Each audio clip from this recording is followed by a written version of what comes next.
तेलंगाना कांग्रेस की जानिब से एक दिन कबल होने वाले कैंडल लाइट मार्च के दौरान एक रिपोर्टर ने कांग्रेस के मशहूर व मारूफ लीडर फिरोज खान को गाली देने के सबब इस रैली में थोड़ी देर के लिए इंतशार पैदा हो गया था और फिरोज खान के चाहने वालों ने इस रिपोर्टर की इस बदतमीजी पर रिपोर्टर की धुलाई कर दी थी, जिसके बाद रिपोर्टर ने सैफाबाद पुलिस स्टेशन में अपनी शिकायत दर्ज करवाई थी और आज इसी वाक़े के असल हक़ाइक़ से पर्दा उठाकर सच्चाई से मीडिया को वाकिफ करवाने के लिए फिरोज खान ने आज अपने दफ्तर पर प्रेस कॉन्फ्रेंस रखी थी और इस अफसोसनाक वाक़े पर अपने ख्यालात का इजहार करते हुए फिरोज खान ने तमाम रिपोर्टर्स के बारे में कहा कि वो रिपोर्टर्स की इज्जत अपने दिल से करते हैं। तो आइए देखते हैं इस प्रेस कॉन्फ्रेंस के तफसीलात और जानते हैं इस वाक़े के असल हक़ाइक़। अस्सलाम वालेकुम। जैसा आप सब जानते हैं, कल का वाक़या कुछ हकीकत आपके सामने रखना चाहता हूँ। कल कांग्रेस पार्टी का कैंडल लाइट मार्च था उत्तर प्रदेश में। जो 18 साल की दलित लड़की को बेरहमी के साथ रेप किया गया, उसके सिलसिले में तेलंगाना कांग्रेस डायमंड के पास अंबेडकर स्टैचू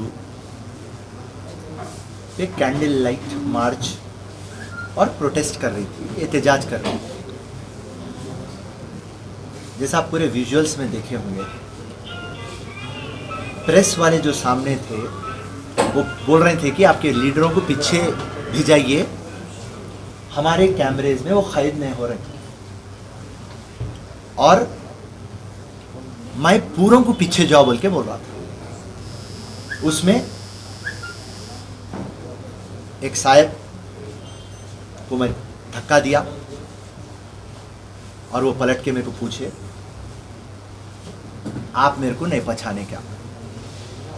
तो उनको मास्क लगा हुआ था, तो मैं पलट के बोल दिया, चीफ मिनिस्टर है क्या आप?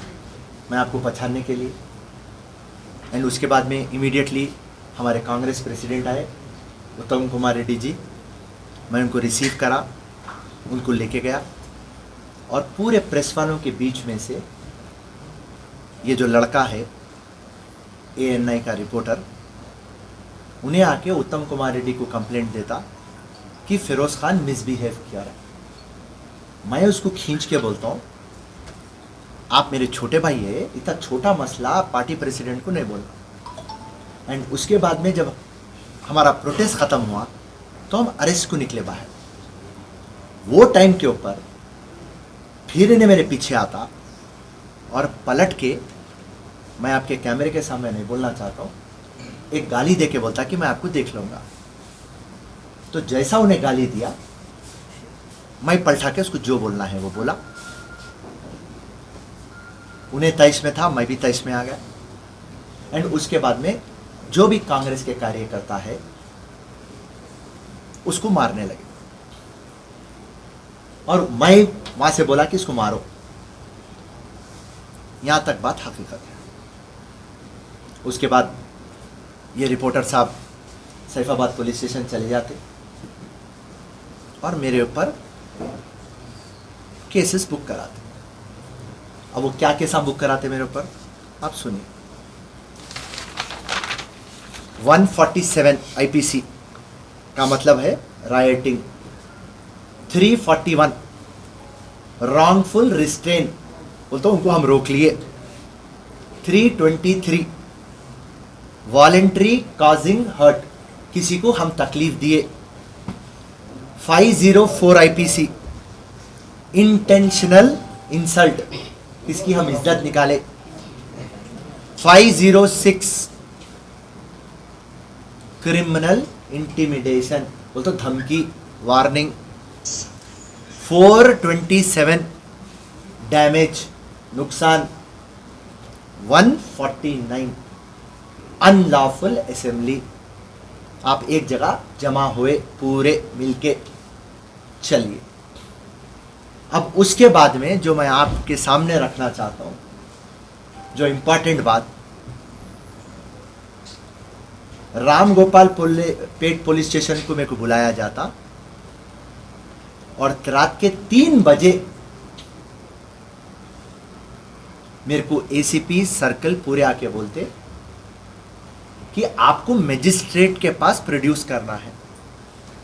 मैं बोला ऐसा कौन सा काम करा जो मैं नॉन बेलेबल आप मेरे को मजिस्ट्रेट के सामने प्रोड्यूस करना चाह रहे हैं?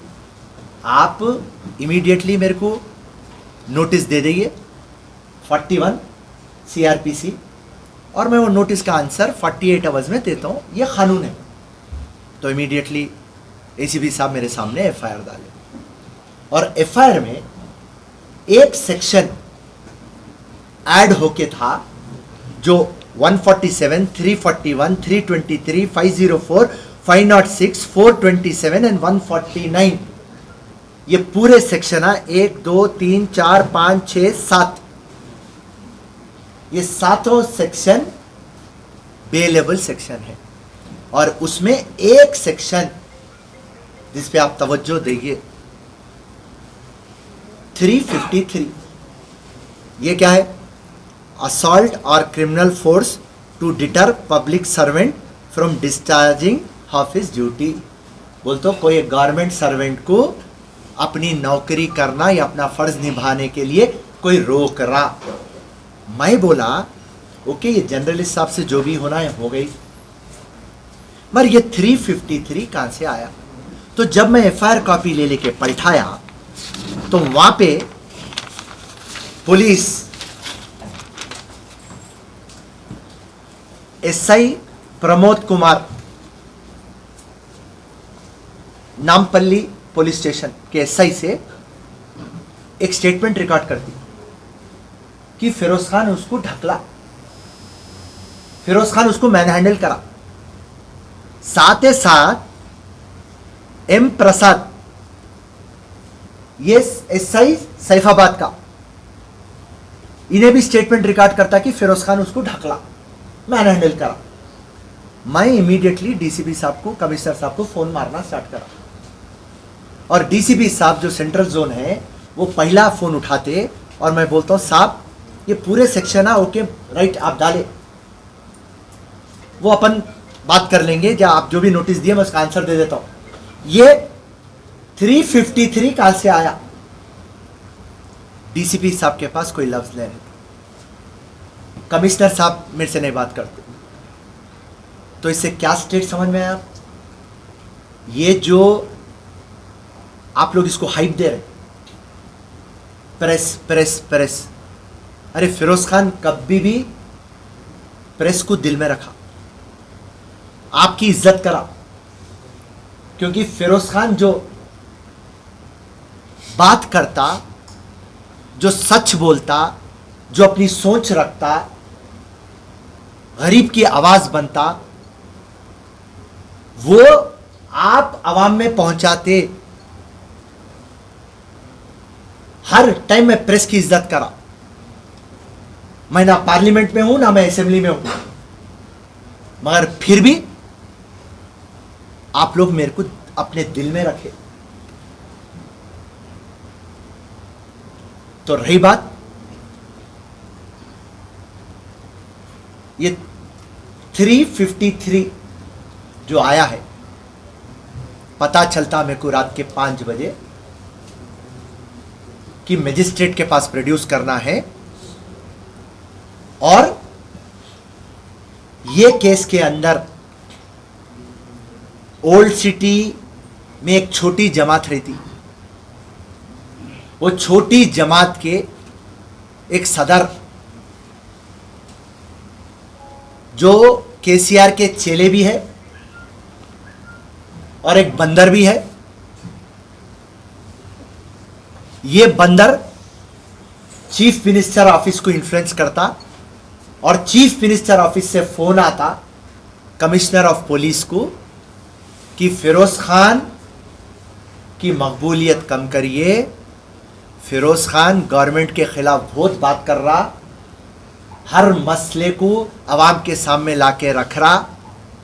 कांग्रेस पार्टी तीसरे नंबर पे थी, पहला नंबर TRS का था, दूसरा नंबर BJP का था, तीसरा नंबर कांग्रेस का था। अब 1 साल से जो जद्दोजहद फिरोज कर रहा और जो सच सामने रख रहा किसके बाप से नहीं डर रहा और हकीकत को सामने रख रहा, इसको एक सबक सिखाना है। तो ये